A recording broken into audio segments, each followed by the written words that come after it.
Yes, Your Honor. We'll go ahead and call this special meeting of the East Peoria City Council to order, please. Roll call. Commissioner Decker? Here. Hill? Here. Mingus? Here. Sutherland? Here. Mayor Call? Here. All present, Your Honor. Thank you. Please rise for the invocation. Remain standing for the pledge. Shall we pray? Heavenly Father, thank you for this day and every day. We feel blessed as the days grow longer and become warmer, and we take this as a sign of the positive things to come. We hold up to you all the people that are feeling down or grieving at this time. We ask that you comfort and strengthen their resolve. Let us stand strong against this formidable enemy and demonstrate the power of our faith. In your name we pray. Amen. Amen. I pledge allegiance to the flag of the United States of America and to the republic for which it stands, one nation, under God, indivisible, with liberty and justice for all.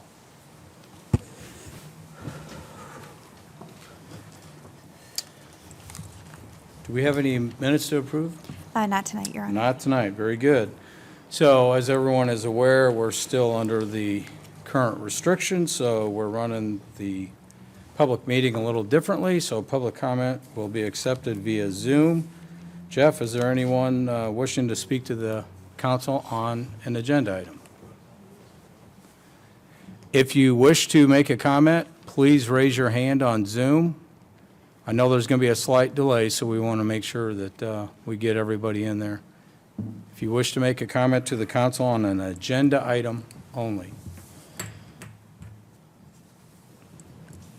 I know they had to push, Your Honor, either *9 if you're on the phone. So if we've got somebody on the phone, they have to hit *9. Morgan, can you speak up a little bit? I couldn't hear you. Yeah, anybody who's on the phone on Zoom, you'll have to hit *9 to raise your hand. If you're on the phone, if you're on Zoom on your phone, hit *9 to raise your hand. We'll give it a couple seconds here.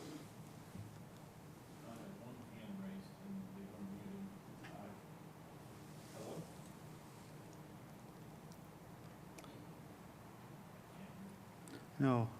Remember, I think Bob Jorgensen was talking about trying to speak.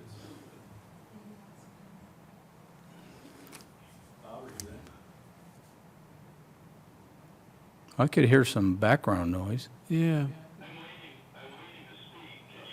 Yeah, There we he can is. hear you, Bob. Go ahead, sir.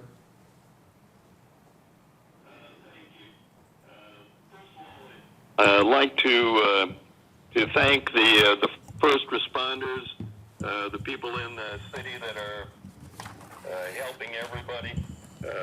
Also wanted to thank all of the grocery people, the gas station people, all the people at the pharmacy that are really taking their lives in their hands to help us. Secondly, then I'll get on to the issue at hand, recycling. You know me, it's something that I believe is very important. I do understand the money problems. I've always been very sensitive to money issues. I'm a penny pincher from the word go. But like I said in an email, I think that we can get this done at either an incredibly minimal price or for the same amount we would be paying for garbage. One of the first things that I did want to say is, I would have liked to have been in the loop from the very beginning. Secondly, I am assuming and I am encouraging the city to dump glass. It's too heavy at this time to recycle, not hardly any value. I'm encouraging the city to only take the plastics, 1 and 2 that are bottles and jugs. Those are the only plastics anymore that are of value. The tin, aluminum, paper, and cardboard, there are places that are willing to take them. I've been talking to a couple of different recycling businesses. They are both interested in having the city contact them. And Mayor, I do understand that you've been talking to somebody. Won't say who. I do appreciate that. Thank you very much. The prices that we're looking at are very comparable to what it would cost to put it in the dump. Let's see. I did want to say, too, that there are a lot of different unusual ideas that have crossed my mind when it comes to doing this. One of the main expenses is trying to get a roll-off for a week that can be $260. I was wondering about using our trucks that are for garbage or recycling might be a cheaper way to go. And I did want to, again, I don't know anything. I have some experience, but East Peoria Green has so many connections in this type of problem. We have members that teach at ICC, that teach at East Peoria Community High School, that are on the city council, where there isn't an environmental group in the city that I'm not connected to, or pretty much the state. We have somebody that works with waste management and recycling. We have somebody who works with G&D trucking, and they've done a lot of different environmental things. They were even taking a look at helping us out in this situation. They've got a great no idling campaign that has saved them thousands and thousands of dollars, which isn't recycling. But again, we've got so many connections and so many different ideas that we would love to run out and talk with you about. And again, I'm convinced that we can still do this without glass and without anything but 1 and 2 plastics, and break even or the very next thing to it. Does anybody have any questions for me? And please, you all have my phone number. Give me a call. Send me an email. You've got that too. Any questions? I don't have any, Bob. We certainly appreciate your comments, and you did reach out via email. I did send you a response late today. I apologize for the delayed response, but been kind of tied up here, but I understand your concerns. Anything you want to say, Commissioner? I would like to say, yeah, I'm going to speak in some detail in a few minutes, and I agree with what Bob said. I've been working hard on trying to figure out, I've gone full gamut of looking at possible solutions, but I'll save those for then. Not necessarily any questions for Bob. I appreciate speaking with him about recycling for years now, and he's an advocate and someone who he's willing to work, not just talk about what we should do. Well said. Thank you, Bob. We appreciate your comments, sir. Jeff, Thank you. anyone else wishing to make a comment? Nope, that's all. Do you think they know how to raise their hand on there? That's my only concern. For anyone watching the meeting,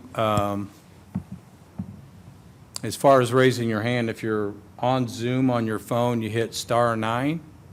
If you wish to make a comment, please raise your hand. Seeing no one? No others. Very good. Commissioner Hill, we'll turn it over to you, sir. Okay, Mr. Mayor, I move you that ordinance number 4493 hereto attached, annual appropriation ordinance for the city of East Peoria, Illinois for the fiscal year from the first day of May AD 2020 to the last day of April AD 2021, having been read once by its title and amended at the April 21st, 2020 City Council meeting, and having laid on the table for no less than 1 week for public inspection, be adopted as presented. May I have a second, please? Second. Thank you, Commissioner Decker. Okay. For all those that watched or are tonight and maybe watched last week, tonight's Tonight's messaging sound very, very familiar because this is, again, the second reading, and we talked at length in the previous meeting. So the annual appropriation, Illinois requires that the municipalities adopt an annual appropriation by the end of the first quarter. We are trying to do that ahead of the requirement such that our departments have an idea, as well as the working cash budget, which is the next item on the agenda. But our departments have guidance in their spending going forward.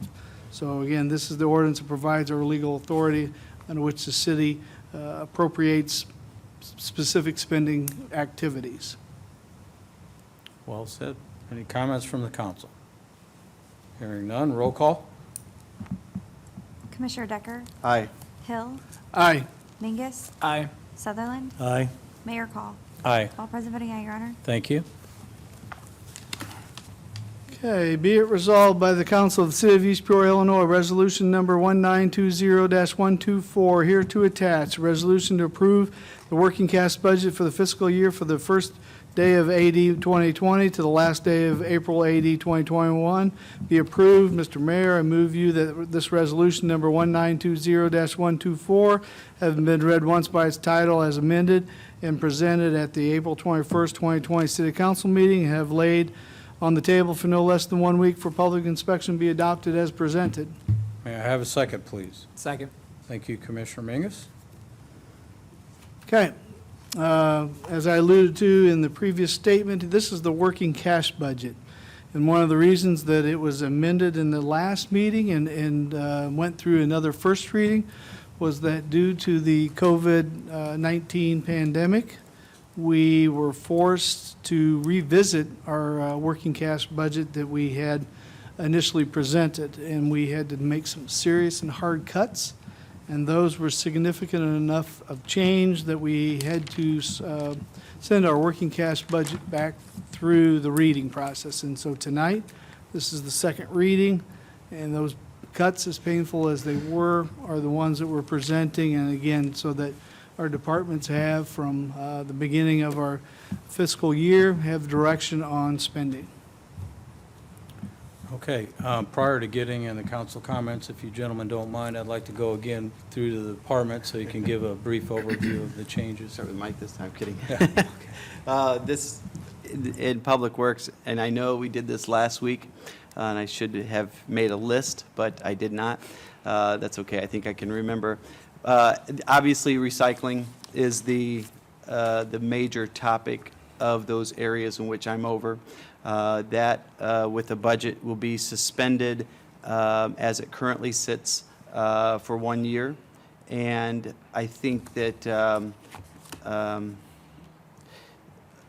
plow truck is also being taken from the budget.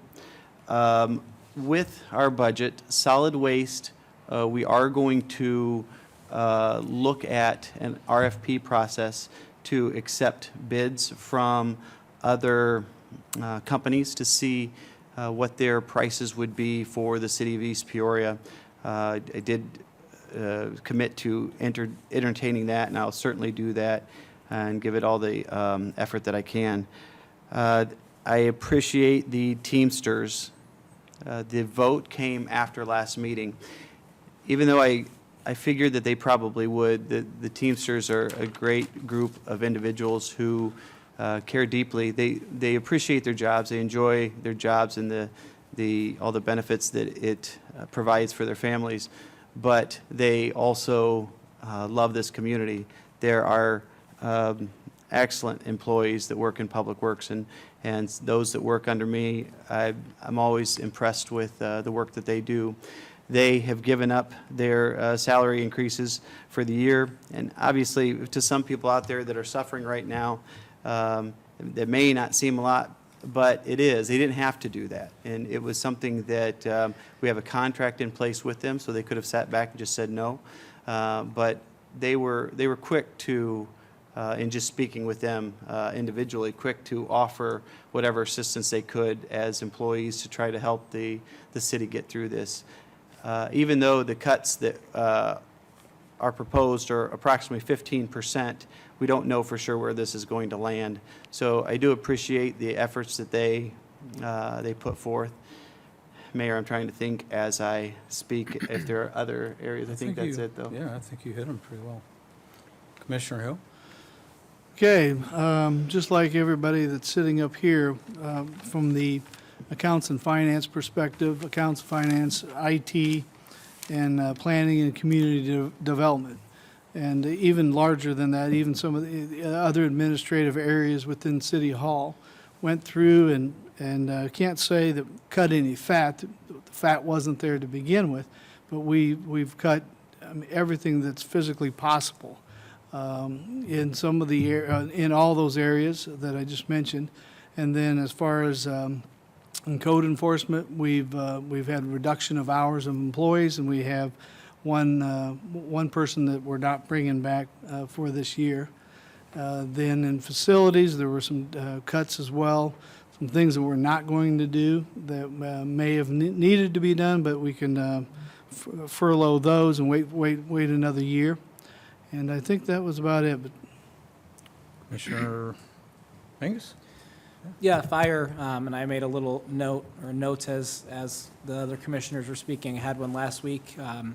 Like I said last week, our 2 deputy chief positions are going to be suspended for the year. We had one of our deputy chiefs who retired, who we have a resolution about later today, and then we have one who is going to go into an assistant chief position for the year.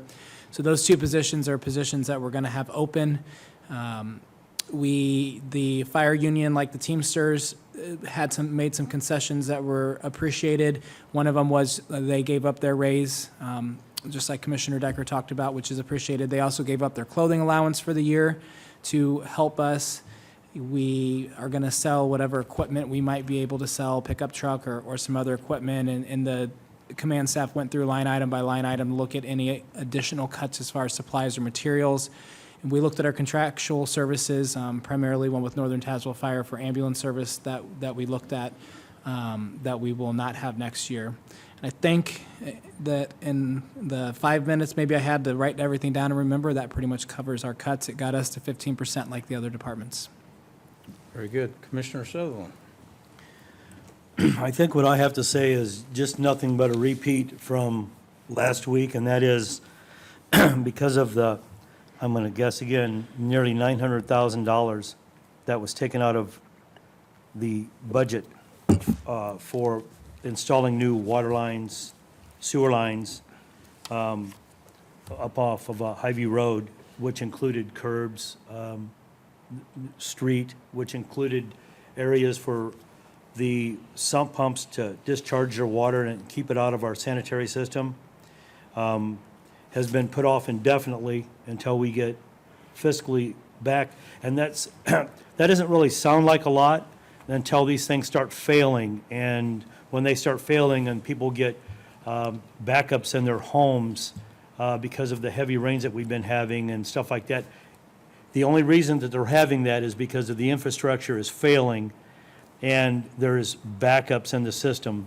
And if it was larger pipe, new pipe, these problems would be non-existent, especially when we get people off of the system by putting their sump pumps into the sanitary. And I too am going to get into the little bit more technical when we speak about the recycling, because believe it or not, this is all part of one big fiscal problem. That'll be it. Very good. And then as commissioner over the police department, they canceled we canceled the 8 police vehicles that were on order. They were slow in production, so it kind of worked out in our favor. With regards to personnel, we have 2 openings that are unfilled. One was an officer that left to work for another municipality. We will not be filling his position. One is due to retire May 15th. We will not be filling his position. And then unfortunately, there were no concessions made from the union in that department, so we've laid off 4 of our newest police officers, unfortunately. But I do personally want to commend, while we're on the subject, before we move on, I want to commend the commissioners in every department. There's not one department that was not adversely affected. We projected a $5.4 million loss of revenue. Prior to going into the budget and asking for a 15% reduction in the operating budget, we had already removed all the capital out of this next fiscal year. So we still ended up with a gap of about $445,000, all said and done. But by freezing the hiring and the non-essential spending, the minute the restrictions went in place, we're confident that we can close that gap.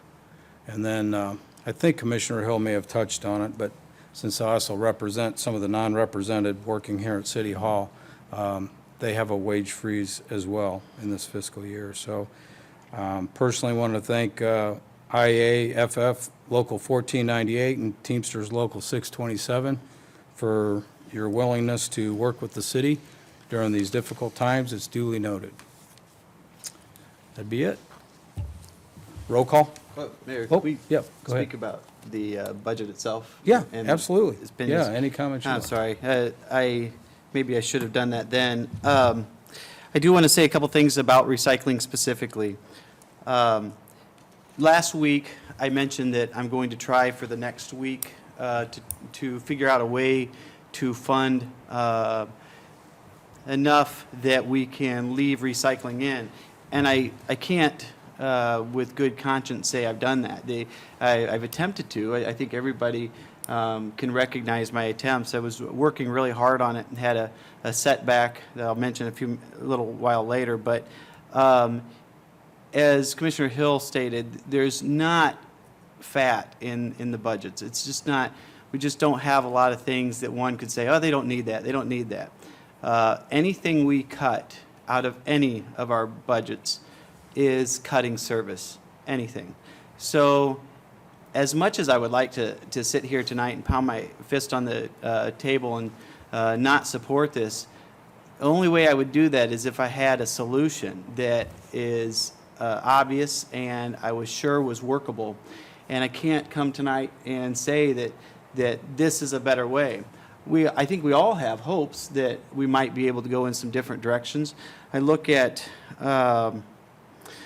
for instance, I've mentioned this before, and I think it's a perfect opportunity for the state of Illinois to do this year specifically, is allow communities to forego their added pension expenses this year.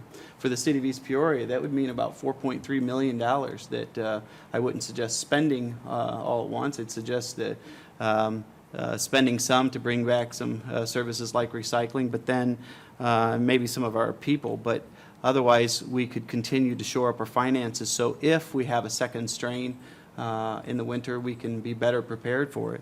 But I think that there are options out there that could be possible if the state government tries to assist local municipalities in figuring out ways through this. And that would be something that would not be a tax increase on the residents. You know, that would not be something that we would be waiting for a bailout to come. It's just something that kind of a different way of looking at it. So that's not perfect, but I think it's something that I hope the state will consider. The recycling does not fall on deaf ears, that we've had this service in place for 25 to 30 years. I believe 1996 or 95 is when we began the curbside, if I'm not mistaken. And we had recycling service before that. So it's not something that, when I've spoken with the others, there's not a desire to get rid of it. You know, I think John, probably more than anybody else over the last few years, has talked about his family recycling. So there's not a desire to get rid of it. The question is, if I'm going to argue that we don't get rid of it, then I need to come forward with, well, this is how we do it instead. I would like to think, as we re-examine the budget quarterly, that we're going to be in better financial position, a better financial position than it's looking at like right now, but I can't say that. As I said a few minutes ago, it could be worse. So I think as much as I don't want to move forward in this direction, I don't have an option that I can state would be a better option or something that we've got to go in this direction. But what I will say is this, I think the people that sit up here with me are committed to looking at other options.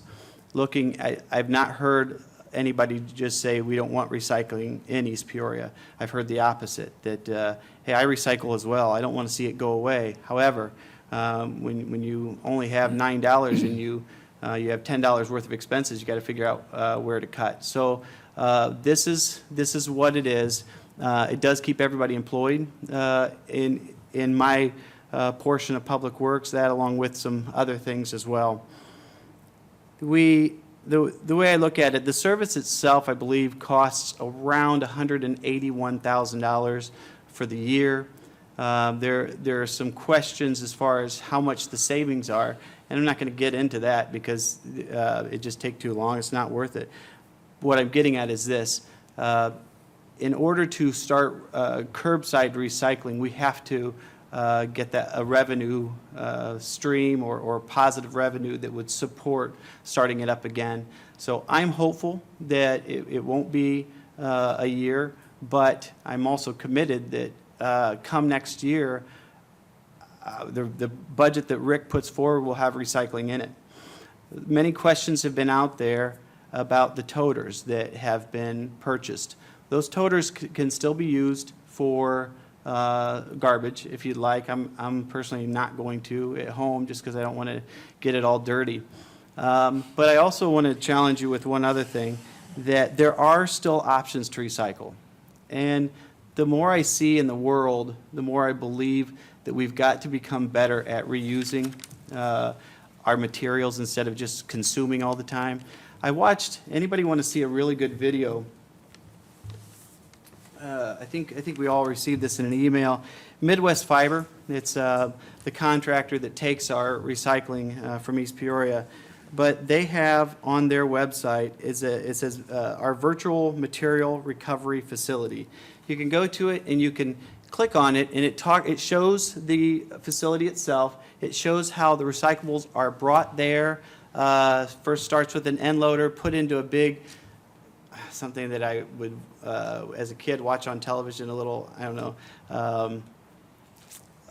almost, it moved down the path, and the recyclables go to different places. Looks really neat. It'd be fun to go there and see. But when I look at it, it's amazing how this machine separates, has people there employed as well. And I was looking at this video yesterday thinking, man, that's going to be a tough job because the stuff going past them is going so quickly. That's why they have 3 or 4 people trying to throw out the parts that aren't going to work. I say all that to say this, that there's a huge investment in that Midwest Fiber has. And they're not the only ones, but they're the ones that we deal with. I am working with Todd Shoemaker to try to figure out some other opportunities and alternatives.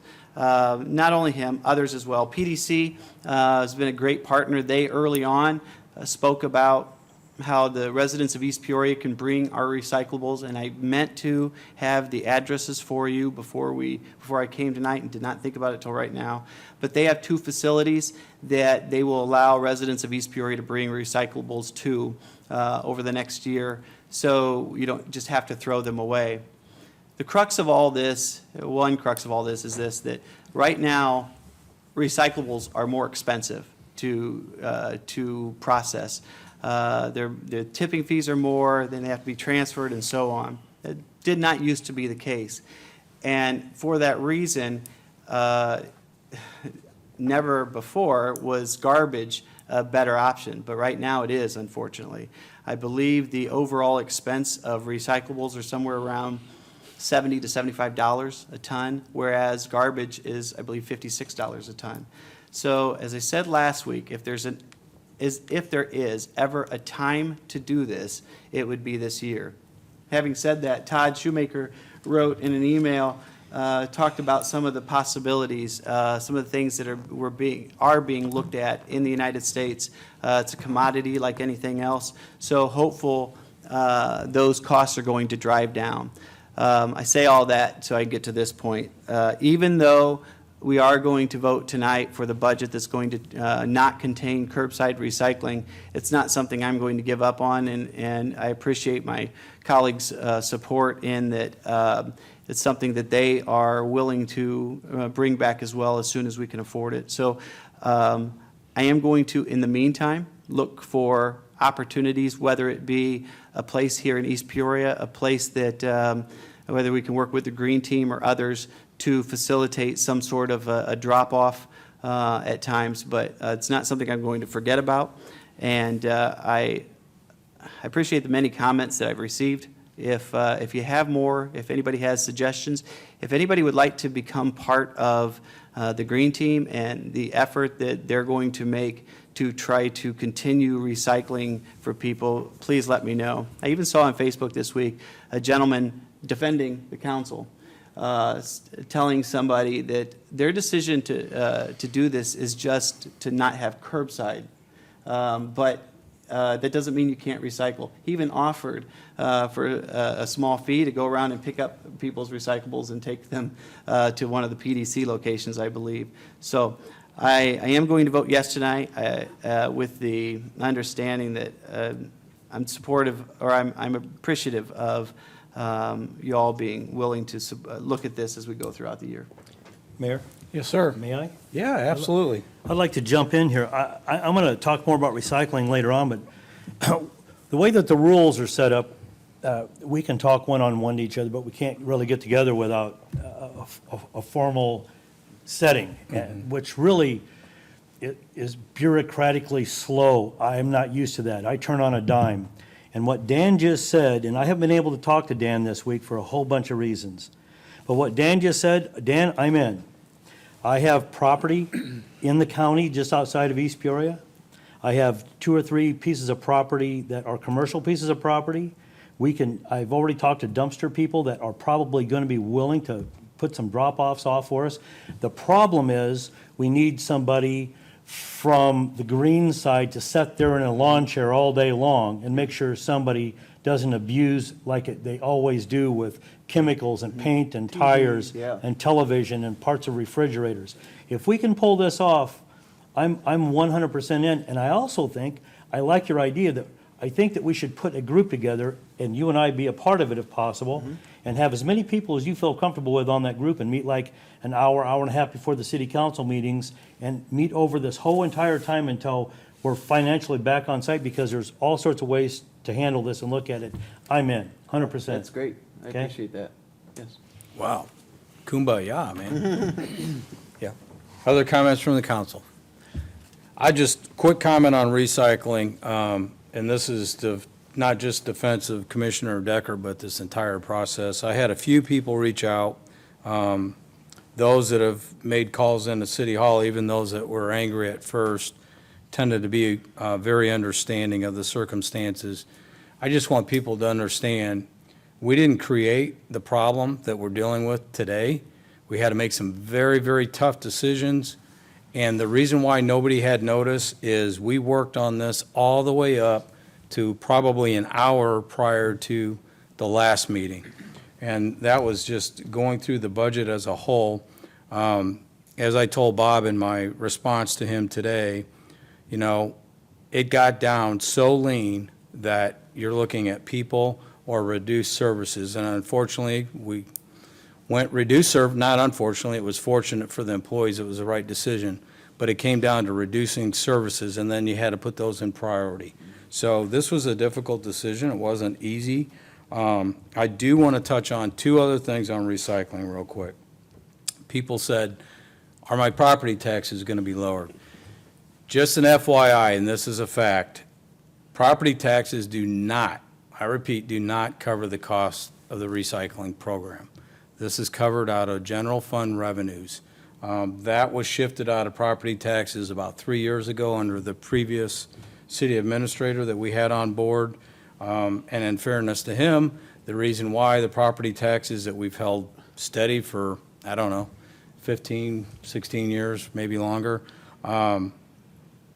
basically cover the pension costs, the rising pension costs. So we kind of had to shift the way we did business. That discussion was had about 3 years ago. So I want to clarify that. To Commissioner Decker's point on the costs associated with recycling. So the recycling cost is $73.56 per ton.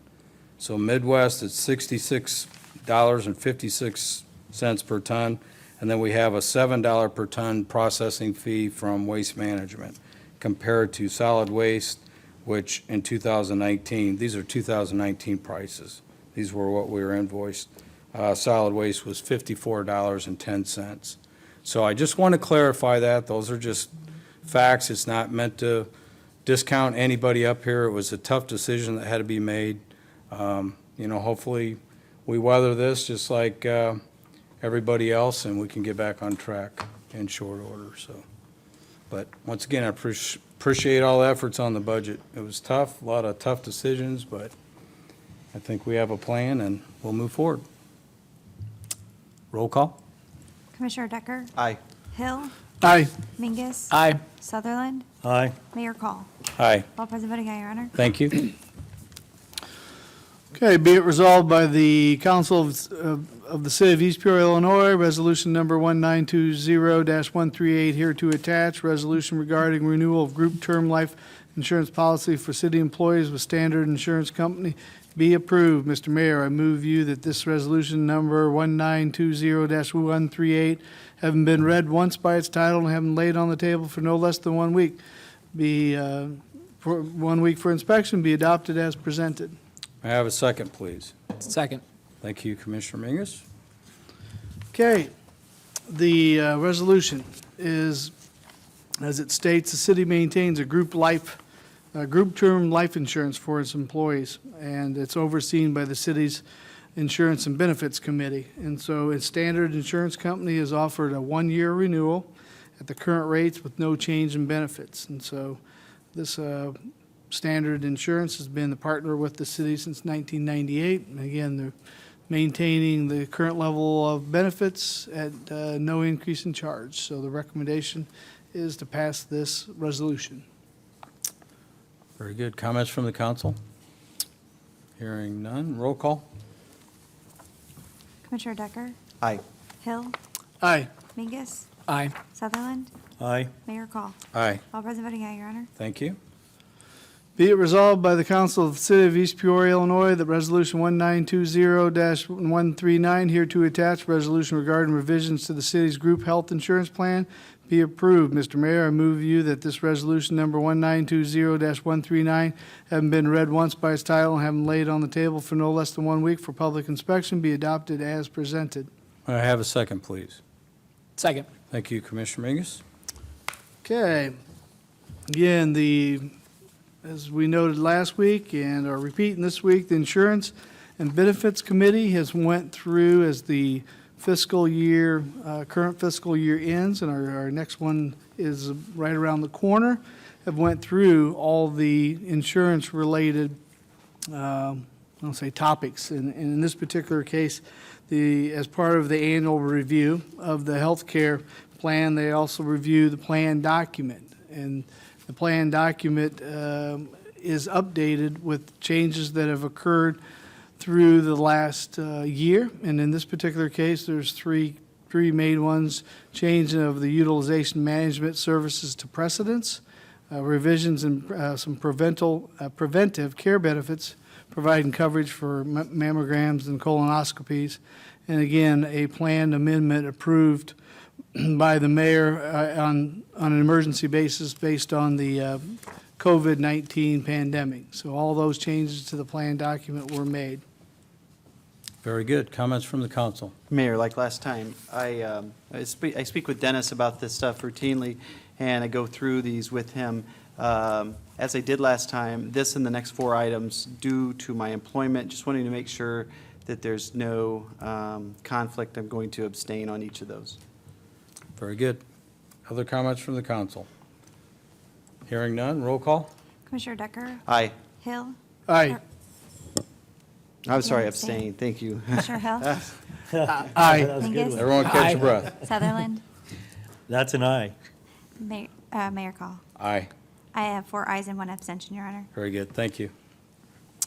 Be it resolved by the Council of the City of East Peoria, Illinois, that Resolution 1920-140, here to attach resolution regarding employee contribution rates for the city's group health insurance plan be approved. Mr. Mayor, I move you that resolution number 1920-140, having been read by once, been read once by its title, having laid on the table for no less than 1 week for public inspection, be adopted as presented. May I have a second, please? Second. Thank you, Commissioner Mingus. Okay, again, the Insurance and Benefits Committee reviews the annual review of the employees' contributions, and they've went through that process in conjunction with the other partners, third-party admin, Consociate, and Leaf Health, and the adjustments that have been suggested here, and I, again, this week didn't write them down, so maybe the mayor will has those prepared, but I didn't write them down this week. But there has been an increase. There has been an increase in usage in the plan, so the high utilization across the plan over the last year, resulting in significant cost increases. And so as a result, the increase to the employee, which that is going up. But one thing I wanted to note was anytime there is an increase to the plan, the increase is shared between the city and the employee. So there's due to the increase in cost, the city pays for half, and the employee's contribution is also increased.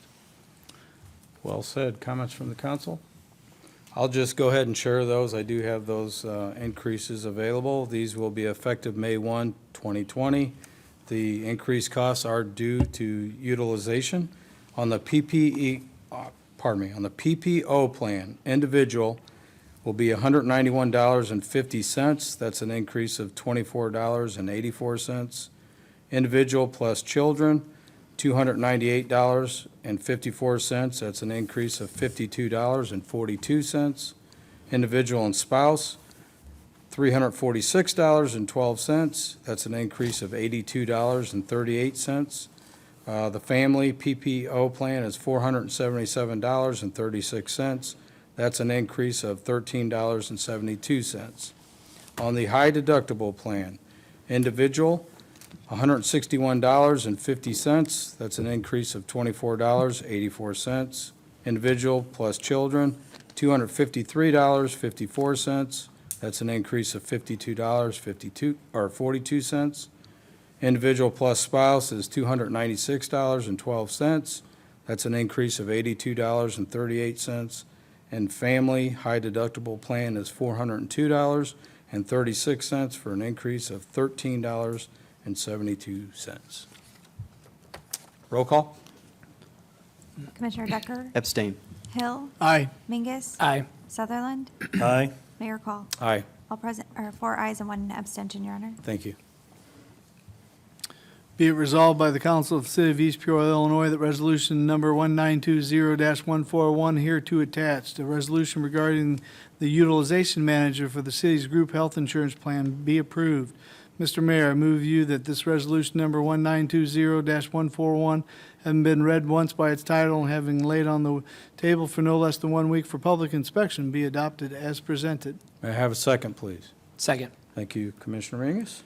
Okay, again, as part of the annual review, the agreement for utilization management and case management services to assist the city's third-party administration is what this resolution is dealing with. Those specialized large case management are the services that are part of this are specialized large case management, utilization review services, pre-certification services for the plan. And these are all important for they're significant and valuable for controlling the cost of the overall plan. And as stated, the recommendation is approval. Very good. Comments from the council? Hearing none. Roll call? Commissioner Decker? Abstain. Hill? Aye. Mingus? Aye. Sutherland? Aye. Mayor Call? Aye. I have 4 ayes and 1 abstention, Thank Your you. Honor. Okay, be it resolved by the Council of the City of East Peoria, Illinois, that resolution number 1920-142 here to attach, a resolution to approve the salaries, wages, and employee benefits for certain non-union employees of the City of East Peoria for the fiscal year beginning May 1st, 2020 and ending on April 30th, 2021 be approved. Mr. Mayor, I move you that this resolution number 1920-142, having been read once by its title and having laid on the table for no less than 1 week for public inspection, be adopted as presented. May I have a second, please? Second. Thank you, Commissioner Mingus. Well, as the mayor mentioned previously, the big change or the big impact on this particular resolution was as part of the pandemic, the wages or wage increase for the non-union staff was a concession, and well, that was will not happen this year. So all non-union employees will not get the raise that would have went into effect starting May 1st. And that's the biggest impact there to this particular resolution. Comments from the council? I just want to quickly point out, because I did not do it a week ago, as part of that salary resolution, it's important to note that Miller Hall and Triggs, we utilized Miller Hall and Triggs for our legal counsel. They have held fast on their fees for this year as well, so we greatly appreciate their support and cooperation during this difficult time. They do an excellent job for us, and we appreciate their service. Roll call? Commissioner Decker? Abstain. Hill? Aye. Mingus? Aye. Sutherland? Aye. Mayor Call? Aye. I have 4 ayes and 1 abstention, Your Honor. Thank you. Mr. Mayor, I move you that ordinance number 4497 hereto attached, an ordinance amending the City of East Peoria's Personnel Policy Manual, having been read once by its title and having laid on the table for no less than 1 week for public inspection, be adopted as presented. May I have a second, please? Second. Thank you, Commissioner Mingus. Okay. Again, as part of the annual cleanup and review, the personnel policy changes. Annually, this is reviewed and to make sure that it's correct and reflects any legislative changes that may have occurred over the last year. And I would say the main one, or one that largely affects this, is the changes related to the Cannabis Regulation and Tax Act. The city had to update the policy such that its substance abuse policy for a drug-free workplace was reasonable in scope. And so that was one of the changes. Some of the other is where there are various references to city administrator. Those were changed to references to the mayor. Revising the pre-employment testing provision to be consistent with the updated substance policy. And again, another change, updating the sections dealing with sick leave, use of vacation upon returning from military duty, and use of city vehicles and employee attendance. So those are some of the changes that were updated and reflected in the most current employee policy. Comments from the council? Hearing none, roll call? Commissioner Decker? Abstain. Hill? Aye.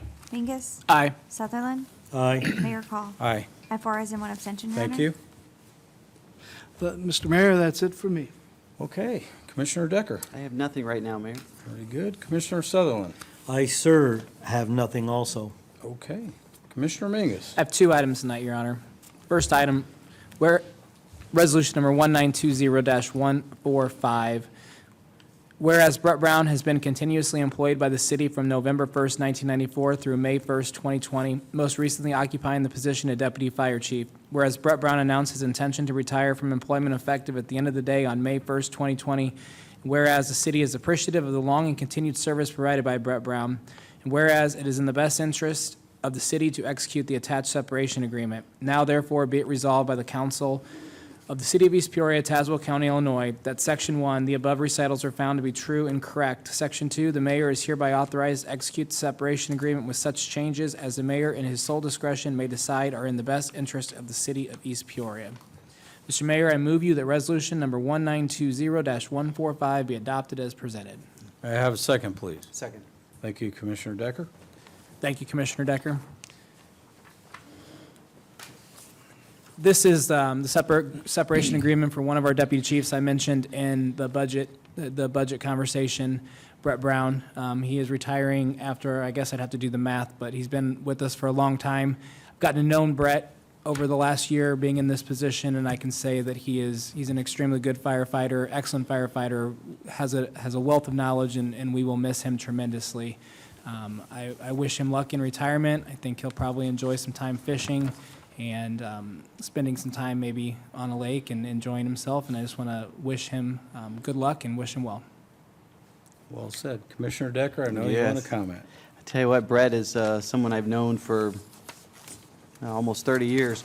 Brett's, over his life, he's had some, a lot of things have gone on. He had a child who went through St. Jude, and he's had a couple things physically. It's really been rough. But you look at him, the deputy chief's position was perfect for him because he was in the education position. I mean, it was great. Brett Brown is one of the smartest people I've ever met. I mean, I look at Brett Brown and kind of think about him with his facts and knowledge about the fire service and how you're supposed to, not just fire service, the EMS service. Brett is also a nurse as well as being a paramedic. But I look at him as being, has as much knowledge in firefighting and EMS as I look at Dennis Triggs as having in law. I mean, Brett is, I can't say enough about his intelligence. He is someone who, this doesn't sound like much, but I've said this before about a couple other people, but him walking out the door, he will have people saying he was a good firefighter. And that means a lot to hear from somebody who is a firefighter, because that means he's someone who was never afraid, afraid isn't the right word, he was never, he never hesitated about trying to be the first one through the door. If you look at his helmet back when he was a lieutenant, it was a dark black or smoky color just because of the amount of times that he got through the door first. And sometimes that's a wrestling match to try, get a hold of the nozzle and get to be the person that goes through first. Brett was quiet, or is quiet, and he's mild-mannered. But when it came to fighting fire, he was a different person.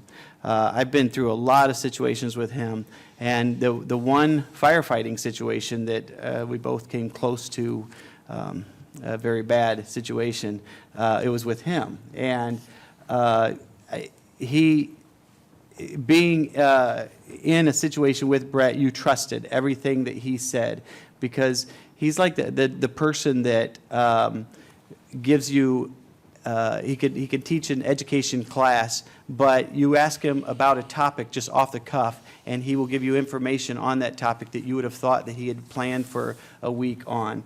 He was that smart. He's a good guy. I think he is going to do a lot of fishing as well. He has his wife, Trish. I appreciate her as well, because it's one thing to be dedicated to the fire department, but the person's spouse, it's a lot to put on them. I mean, when you're gone for 24 hours a day, like my wife, she takes care of everything at home. I don't care if it's an electrical issue, plumbing issue, she takes care of it. And I know his was the same. He has two sons. Brian, as I mentioned, was a St. Jude patient years ago and almost lost his life, but he's doing well now. And Brandon is the next person to be hired on our list. Brett was hoping to stick around long enough because we're confident that Brandon will get hired. And for all practical purposes, the way it looks, Brandon's the cut from the same mold as Brett. He's extremely intelligent. He's also a nurse already, as well as being a paramedic. So wish Brett the best in his retirement. He will do a lot of fishing. Hopefully Brandon gets hired as well. So Brett will stick around the station kind of like my dad did after I got hired. Well said. Any other comments? I'll just touch on a couple of things with Deputy Chief Brown. The guy's a class act. Appreciate his 25 and a half years of service to our city. Unfortunately, as anyone's watched the events unfold over the last couple of weeks, those two deputy chief positions are temporarily gone. So he was eligible to retire, so I don't know that he was quite ready to do this.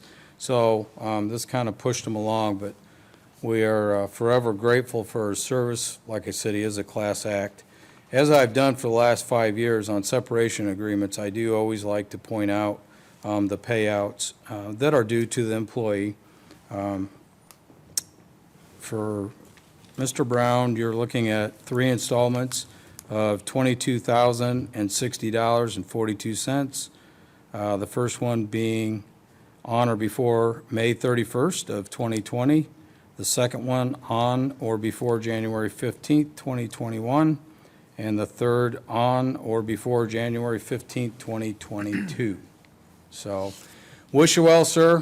Whatever your next challenge is, something tells me he's not going to sit idly, so. Mayor, I would like Yeah. to say something. You touched on it, but Brett made the decision to retire so people would not get laid off. Correct. And that's the type of person he was, or he is. He's retiring. He wasn't ready to retire, wanted to put in a couple more years, wanted to have the opportunity maybe to work along with his son and help him get through the education process. But he made that decision because he was looking at the newer guys on the department, didn't want to see any of them have to go home and say, hey, I'm laid off. Yeah, so he made a similar decision as others have in the past at different times for the city, and appreciate that about Brett. Yep, class act. Roll call? Commissioner Decker? Aye. Hill? Aye. Mingus? Aye. Sutherland? Aye. Mayor Call? Aye, All present voting aye, Your Honor. thank you. My second item tonight, Your Honor, resolution number 1920-146, resolution authorizing a decrease in the number of patrolmen and sergeants on the East Peoria Police Department. Whereas Title I, Chapter 3, Section 7.1 of the East Peoria City Code authorizes the city council to determine from time to time by resolution the number of individuals who hold each rank on the police department. And whereas effective May 1, 2020, the city seeks to temporarily decrease the number of patrolman positions by 5 to 34 patrolmen during this uncertain time due to anticipated revenue decreases of substantial amounts until such time as the city can reevaluate the budget revenues to a point that those positions may be refilled. And whereas the sergeant has announced his retirement effective on May 15, 2020, and the city seeks to temporarily decrease the number of sergeant positions by 1 to 6 sergeants during this uncertain time due to anticipated revenue decreases at substantial amounts until such time as the city can reevaluate the budget revenues to a point that the position may be refilled. Now therefore be it resolved by the Council of the City of East Peoria, Tazewell County, Illinois, that Section 1, effective May 1, 2020, the Police Department of the City of East Peoria shall consist of the following personnel: A, 1 police chief; B, 2 deputy chiefs; C, 6 sergeants; D, 34 patrolmen. Section 2, effective May 15, 2020, Police Department of the City of East Peoria shall consist of the following personnel: A, 1 police chief; B, 2 deputy chiefs; C, 6 sergeants; D, 34 patrolmen. Section 3, the police chief is hereby authorized and directed to notify the Police and Fire Commission of the decrease in patrolmen and sergeants. Mr. Mayor, I move you that resolution number 1920-146 be adopted as presented. May I have a second, please? Second. Thank you, Commissioner Decker. Thank you, Commissioner Decker. As the mayor talked about when we were going over our budget, this is changing the resolution to reflect the number of police officers that we will have due to the cuts that will take place due to the plan that their department came up with for their 15%. Well said. Any comments from the council? Hearing none, roll call? Commissioner Decker? Aye. Hill? Aye. Mingus? Aye. Sutherland? Aye. Mayor Call? Aye. All present voting aye, Your Honor. Very good, thank you. Is that it, Commissioner? That is it. Thank you. Okay. Go back to resume our Zoom meeting. Mr. Becker, any public comments on non-agenda items? Should anyone wish to address the council on a non-agenda item, please raise your hand. And just for repeat, if you are using Zoom on a phone, you have to hit *9 to raise your hand. We'll give it a couple seconds here. I know there's a slight delay. Seeing no one? I think if you're on the computer, okay. If you're on the computer, I think you hit participants, and then there's our hand raise option. So if anybody is on the computer. Can you speak up, Morgan? I couldn't hear Yeah, you. if anybody's on the computer, I believe there's an option to hit participants. When you get in there, then there's a hand raise option. It's pretty responsive. 'Cause when I Okay. raise, Seeing none? Tested. Very good. Comments from the council. Commissioner Decker. Thank you, Mayor. As we go throughout this year, obviously, money is going to be an issue, and we took out everything that we could take out. There's no stone was left unturned. We're trying to look for money. So it's going to be a very lean year. having said that, if something comes up, especially if it's an infrastructure issue, please let us know about it. Don't just assume they can't fix it, they don't have any money to fix it, because we don't want a small problem to turn into a big problem. We want to try to stay on top of things the best that we can, and just because things are lean doesn't mean we can't fix problems. If it's the responsibility of the city, we're going to take care of that. I know the mayor, and I know the way he feels about that as well. We may not be able to spend the money that we would like, but we'll do something to make sure we take care of our responsibilities. I want to speak about Vietnam Wall Memorial as well. There, with everything that's gone on, I've refrained from talking about it. It is scheduled for September, and it is still scheduled for September. As far as I can't guarantee anything at this point. We believe it's going to move forward. We don't see why it shouldn't. It's outside event. Some of the events that we were hoping to plan might be altered, but we've had such great support from the public. We are still just kind of waiting to see how the stay-at-home order is going to end, and when it's going to end, and see what the restrictions are moving forward. Hope being in September, there won't be restrictions in place that would stop something like that, but I guess you just never know. So we are moving forward as expecting that it's going to happen just like we planned. And I think we're supposed to have a meeting this Thursday, and Ty sent me an email today, so I've got to remember to respond to that about talking more about it. Next, I want to mention, I mentioned a little while ago about last Tuesday, I left here and had great intentions of working really hard all week to try to figure out how to financially save recycling. And, you know, there are some options that we have. We have a few things, ways of creating revenue. Nothing really answered that question. But I did hit a roadblock on Friday. I was actually waiting for a call back from Todd Shoemaker and Luke Rosenbaum about ways that they could assist. And I received a phone call from the assisted living facility where my mom lived. My mom passed away on Friday. It was expected, but not yet. I would say that last time I saw her, I spoke with her since then, but last time I saw her was a week ago Sunday. And even she talked about, you know, it'll probably be a month or more before it happens. So we didn't expect it to go that quick. I have, for 25 years now, made those phone calls to people. At times, not often, but at times, or gave somebody the news that their loved one has passed away. And you see the different stages of the dying process. And I said something that so many people have said to me in the past, just not expecting it. I said to the person on the other line, are you sure it's my mom? And that sounds silly, but as soon as I said it, I thought, yes, she knows me, she knows my mom, and she knows that it's her. It's something that even though you are expecting it to happen, it can be pretty devastating. But it's one thing, many people who watch this on Facebook, if you don't know me, you probably knew my parents. My dad died a number of years back, and my dad was a well-known person around the town. And with me being a firefighter and being involved in the city, I always knew of my dad as being the city person. But what I learned, especially since his death, was how many people knew my mom. She was just as popular as he was. I mean, she was into as many things, very strong-willed. But one thing I want to mention about her was her faith. You see people, I've seen people over the years, when they get close to dying, they can be faithful people. But when it gets close to that moment where they are ending their life, it is common for people to have apprehension, to question that. You know, even though you feel like you know what's going to happen, you've believed something all of your life, it's not always easy to trust that as you get closer to the end. Well, not my mom.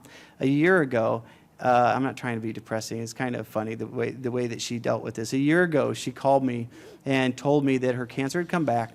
And through the conversation, she said, Well, the doctor gave me anywhere from 3 months to a year and a half if the treatment goes well. But I'm not going to put, if that treatment makes me sick, I'm not going to do it. Of course, I was talking to her about, Mom, you got to fight. You got to, see how long you can last.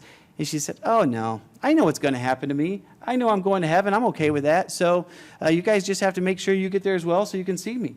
And that's the way she dealt with it all the way, even last Sunday. She so comfortable about knowing that when she closed her eyes, she would open her eyes in heaven. She, to me, is a great role model. She's someone who was very supportive over the years. Even though it was unexpected to come so quickly, for her it was perfect because what she did not want to do was suffer. When I was meeting with her hospice nurse on the intake of the hospice, they were talking about different things that we could do, and one thing, it was this different type of medicine. I said, well, we wouldn't want her to take anything that might cause her some cardiac compromise or have a heart attack or something like that. My mom looked at me, she said, no, that would be great. Well, then I don't have to suffer with cancer. And if you've ever seen someone suffer from liver cancer, that was what was bugging her most at the end. It's horrible. And as much as I would love to have more time with her, it is great to know that she's no longer in pain. I miss her. We are having, for anybody, a lot of people have reached out, and I really appreciate that. I think I have close to 400 comments on Facebook. And we are having, unfortunately, due to the COVID stuff, we're not able to have something public right now. So tomorrow we're having a private thing. And then in June is when it's planned for right now, I believe the 14th. If things change and we have to push that back, we will. But that's when we're going to have more of a public memorial and allow people, phone calls all the time from people that really loved her and appreciated her and want to show their respects to her. So it will be planned as of right now, I believe in June 14th. And if this extends farther, it'll probably be pushed off till July. Wonderful tribute, and we continue to have your family in our thoughts and prayers, Thank sir. you. Yep. Commissioner Hill? Yeah, just a couple of things. I wanted to touch on the recycling.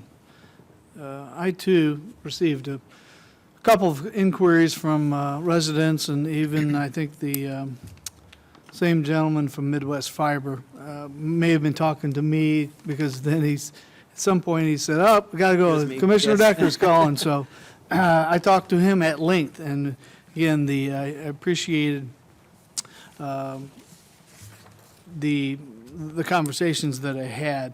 And what I just want to say, I'm back. I'm glad Commissioner Sutherland has a possible solution, because again, I support it. I think when Commissioner Decker mentioned 1996, I've been recycling since 1996. I'm not sure if it started in 95, but I too hated to see it go. But one of my objectives was, as a last resort, to impact employees at the city. And again, unfortunately, we didn't get there because we didn't have enough things to cut entirely to do that. So again, I hope that it comes back. And when I mentioned it to my wife, she was very disappointed that we cut this out, and she's reminded me a couple times. So especially as I looked at our big bin in the garage. So I reminded her that we can use that.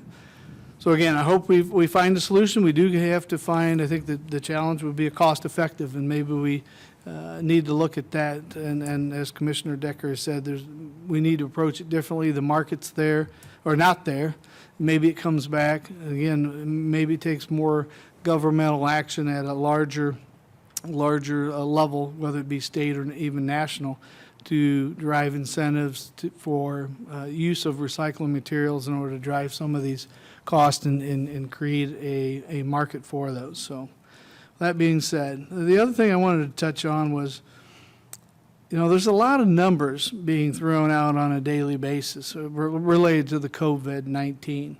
And I've been tracking, from a numbers and data kind of guy for quite some time.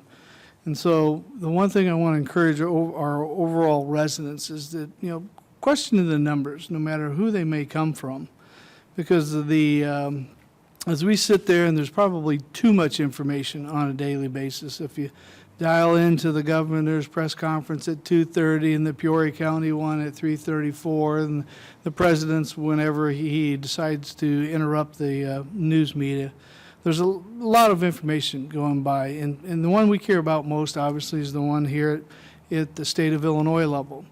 And one of the things that we've been following, and I've been following a model before the governor revealed his model experts, we've looked at a model, and that model was, again, an independent third party with money from the Gates Foundation. And unfortunately, that model said that our peak passed in mid-April. And then the mayor has since, not mayor, the governor has since revealed his models. And again, one of the different thoughts showing we're not going to peak until sometime in mid-May. Other thoughts along the lines have to do with this model is that Chicago or Cook County and all the collar counties around that is distorting our model to the extent that it's holding the rest of the state hostage. So hostage, maybe a strong word, but with that being said, the counters to that statement, it seemed like every time there was a thought that came out there, the governor would address it the next day in his press conference. So, the model that was been followed by others, and again, it's independent third party, wasn't sufficient. And when you look at Chicago, there's a lot of scuttle, there's a lot of chat related to Chicago being the numbers, and the collar counties is where the hotspot, and I definitely appreciate that, and it is. And recently, there's numbers, again, being thrown out that it's just not in Chicago, Cook County, and the collar counties. Just, I think, 2 days ago, we mentioned 2 counties in downstate, Jasper, which is in the more central southern part of the state, and it being one of the leading, being a hotspot. And what I took a look at that, and that's why I want to encourage other listeners to look at the infection rate that put that particular county. It's all a numbers game, and the calculation is a very simple thing. It's the number of cases divided by the census average. And so Jasper County, a county of, according to the 2010 census, had 9,600 people.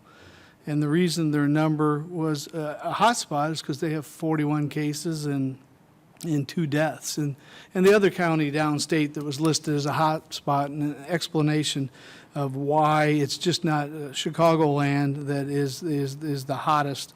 I think we've all, statewide, pained in this in our lockdowns and have done a great job. And as you know, the goal was not to eliminate COVID-19. It never was. It was to flatten the curve. It was to flatten the curve so that we would not overtake our medical capabilities, our ICU beds, our beds and our ventilators.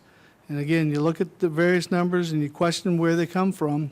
And when you hear this story or that story, I question you to really look deep and try to understand one of the numbers, and the numbers that are presented every day. And on what I think is more of a positive note, just within the last day, there's something called R0 or R0, and that's the rate of infection per person. When this first started, the numbers, and again, the numbers change every day, obviously, because we're testing heavily, but the R0 or the R0 was over 3 persons. So what it was again, it's a problematic, or not problematic, statistical number that says that one person is likely to infect 3.4 people. As of 2 days ago, that number is now 1.4. So I think that's a positive sign that our pains and our sufferings and again, the losses that everybody's had has achieved what it should. And so again, my point is to understand the numbers. There's a lot of numbers that are thrown out. There's as many experts on one side of the argument. You can find an expert that is living and breathing the COVID-19 pandemic that is going to contradict another professional. And there's a lot of divisive comments All you got to do is watch one of the press conferences, and it's unbelievable the divisiveness that this topic has. So keep the faith. I think we flattened the curve, but we've got to wait until the state says that we flattened the curve. And again, I wish everybody good luck, and hopefully the end is near. That's all I have, Mayor. Very good. Commissioner Sutherland. Okay, once again, I want to apologize for jumping all over the place, because that's how I talk, and I apologize. I'm going to start out, Hey, as long as you don't cuss. okay, I heard about it on Facebook last time, so, yeah. I'll try not to. Mr. Dan Decker, Godspeed to you and yours, Thank you. okay? Thank you. I didn't mention it last week. Teamsters Local 720 or 627. I didn't want it to be said in any way, shape, or form that there was a vote and, in my opinion, in one way or another, interfered with their vote. They did a great job. I'm very proud of them. They stepped up and done this on their own. There was no prodding. I'm so proud of the Public Works Department on this. They have a lot of my respect. Next subject. I don't trust the government.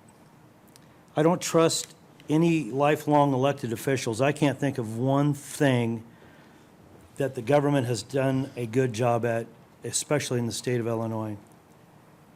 And I'm going to say follow the money. You want to find out why these numbers, and they're blaming all sorts of stuff on COVID, whether it's really related or whether it's not. There's got to be money in there for somebody to be made, and it isn't downstate, it's all upstate. I don't trust the governor in his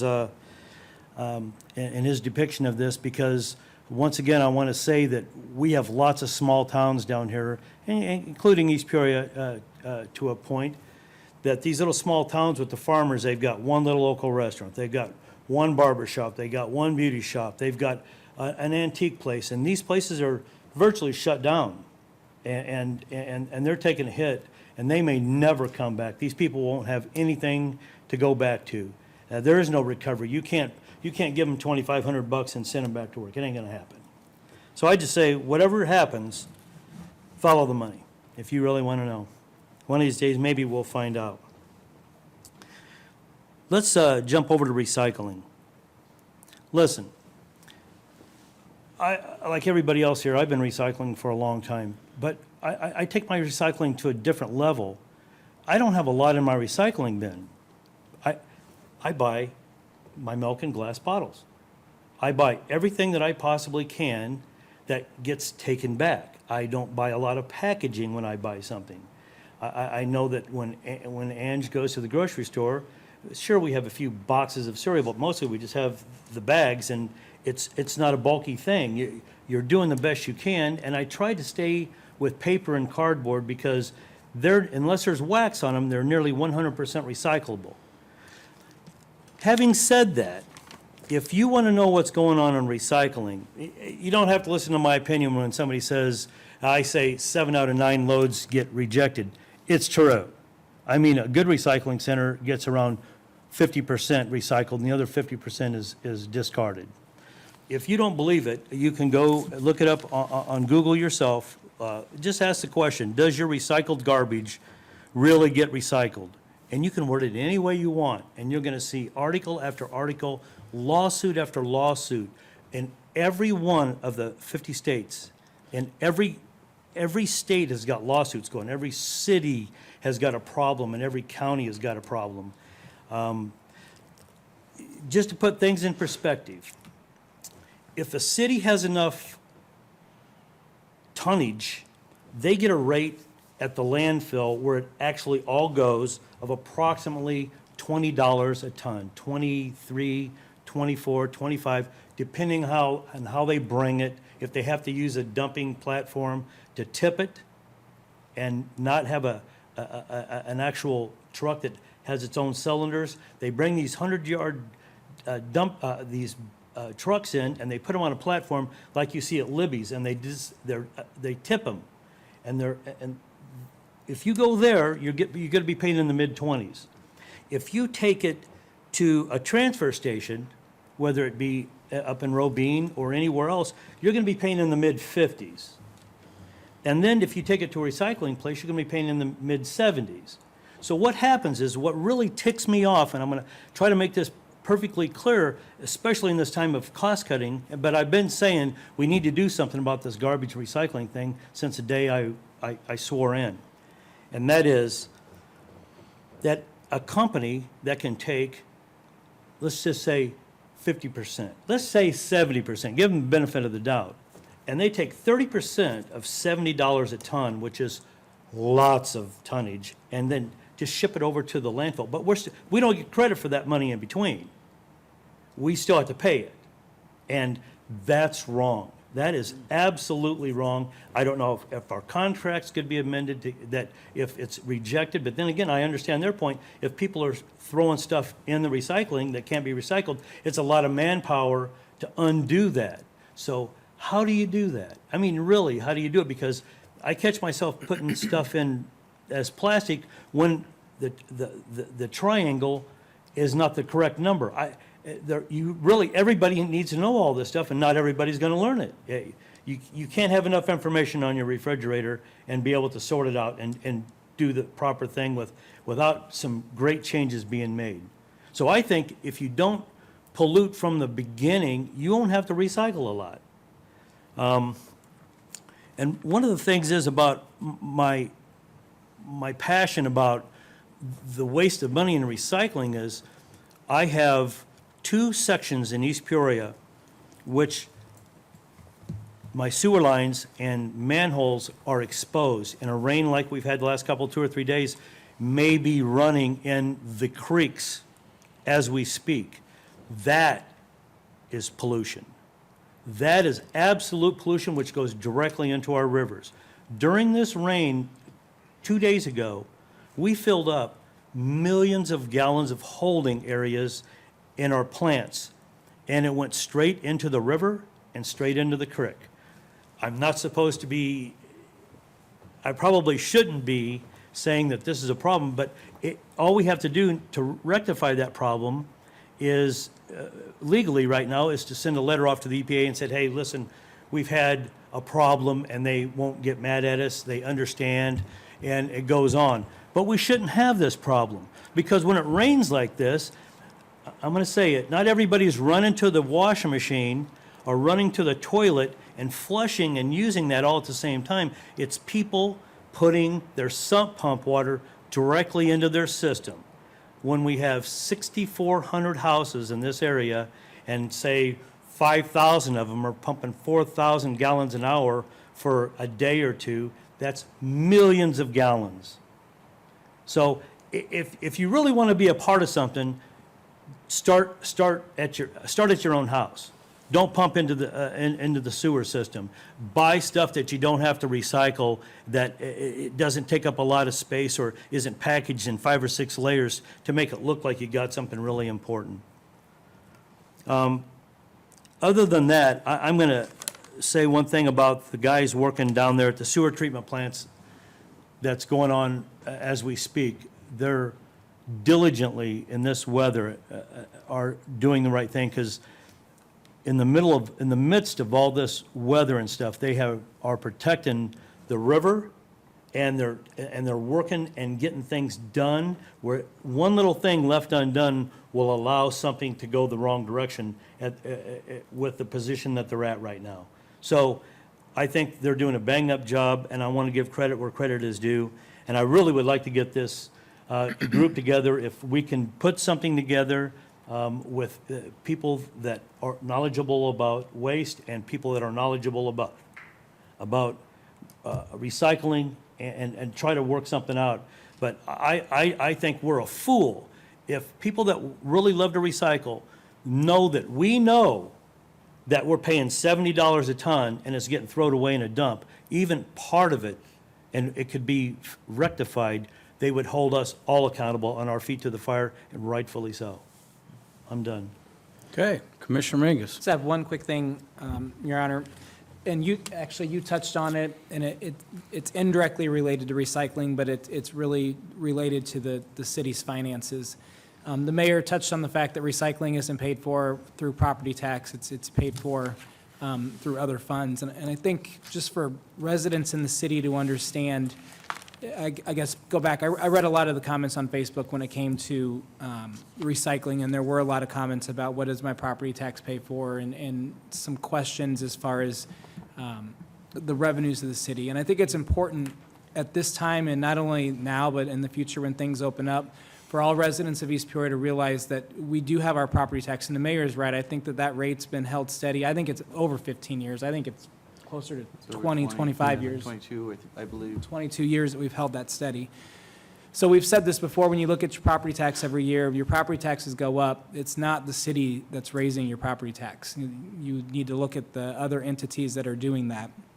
And I'm not criticizing them, they may need to do that. The benefit that the city has is we have other avenues of revenue, and one of those big ones, definitely the biggest, is sales tax.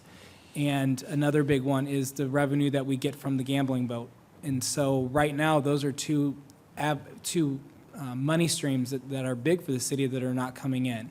So I guess I want to spend this time to encourage our residents, if you're going to shop, please shop local. I mean, it's important to shop local now more than ever, but I would make an argument that it's important to shop local at every time you go shop. If you can spend your money in East Peoria, you are helping fund programs like recycling or fund different things that we put on here, because we haven't had to raise your property tax in order to put those on, and now that we're struggling with sales tax, there are some things we've had to look at. But shop local, buy local, please visit our local businesses, and when they open up, please continue to do so. Very good. All right, before I get into my comments on the status of the state and the city, I personally want to thank Mr. Jeff Becker and Ms. Morgan. They've taken one for the team in this closed meeting. They're the only two staff members present. It's been a long evening. We had a meeting last week, meeting tonight. We've got another regular meeting next week. So thank you guys for hanging in there with us. I know it's not easy. Let's go back to my comments from last week. I had made mention that I put a call into the governor, and just to give everybody an update, he personally called back on Wednesday, had about a 20-minute discussion with him. It was a two-way conversation. He was very professional, very polite. We talked about the purpose of my call, which was we had drafted a phased-in reopening plan, catered, tailored, however you want to say it, towards East Peoria, but I felt that it was a plan that could be applicable to the entire region. So I was asking for his support for that plan so we can get things kick-started back in gear on May 1st. We traded some information. I did submitted that plan to him on Wednesday evening. They acknowledged that they received the plan. I asked for his honest feedback. To date, I have not personally heard back from him. With that being said, I think everybody heard from him on Thursday of last week, which is his position, and he's kind of stood his ground ever since then, is that he has no interest in entertaining any type of regional reopening, if you will. So why have we been quiet as a council? I think this council is unanimous in its support of a phased-in reopening plan, looking to make that effective May 1st. So while we understand the health concerns behind COVID-19, you also have to recognize the financial impact, which has been devastating, not to just municipalities, but to the business community, not just to the business community, but to the 730,000 people that are now unemployed within the last 5-week period. So to turn a blind eye to that is not responsible at any level. And I'm not criticizing him. We've been very respectful of the restrictions to date. I did stress that to the governor, that this region has been very respectful to date. I do have some concerns if he were to extend that out beyond April 30th. He didn't really say either way what his intentions were during the course of that phone call. We did talk. Once again, he reiterated that he is listening to the advice of the medical experts and scientists. He stressed that he was looking for that peak and then the 14 days beyond that. I told him I'd been tracking numbers every single day from the very first day, and personally, not a medical expert or a scientist, but I believe you're going to see a plateau, not a peak. And I think we're in that plateau. And quite honestly, as the testing has increased, the positive tests have increased, but the percentage of positive has actually declined slightly. So I think we're in a plateau. I think that's what you're going to see, and you're going to see a gradual decline as we move forward. So where's that land us today? So obviously, I do understand, based on his public comments, there is no interest in looking to reopen any regions within the state on their own accord. So I've been working with regionally with elected officials from actually 4 different counties. The reopening plan has been revised to be called actually Tri-County, but now we have a 4th county involved in this.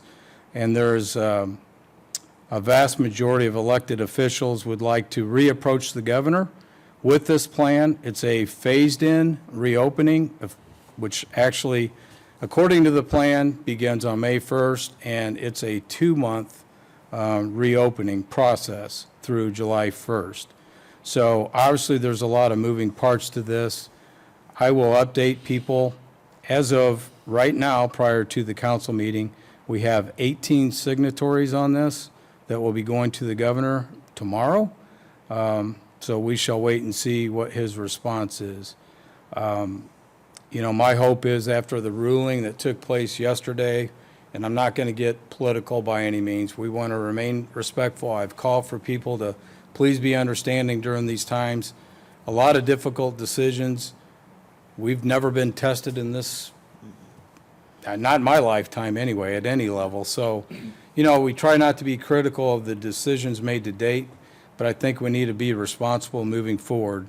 And we have some grave concerns that if this thing gets extended out, there's a series of impassable fiscal barriers for many. And with uncertainty, tensions tend to rise, creates more problems. A lot of concerns about not just the financial, but the mental well-being of all people. So I think after that ruling yesterday, my hope is the governor would be more open to talking to people collectively and as a region. And I think this letter that we're going to send off along with the plan is not only safe, it's a very responsible and measured approach, and we are seeking his support of our doing so. So we will keep you posted. I probably won't make too many public comments until after we hear back and see what the response is from the governor. So once again, I know these are difficult times. I just ask everybody to remain calm. I know May 1st is coming up right around the corner here, and there's a lot of uncertainty around that. What's that going to look like? So I'm sure we'll have some more comments come Thursday. But please feel free to reach out anytime with any comments, questions, or concerns, and I appreciate everybody's patience and understanding during what are indeed challenging times for all. So that concludes my comments. I would seek a motion to adjourn. Mr. Mayor, I move that we adjourn until Tuesday evening, May 5th, 2020, at 6 p.m. May I have a second? Second. Thank you, Commissioner Decker. Roll call. Commissioner Decker? Aye. Hill? Aye. Mingus? Aye. Sutherland? Aye. Mayor Call? Aye. All present voting aye, Your Honor. Thank you. We are adjourned until we meet again.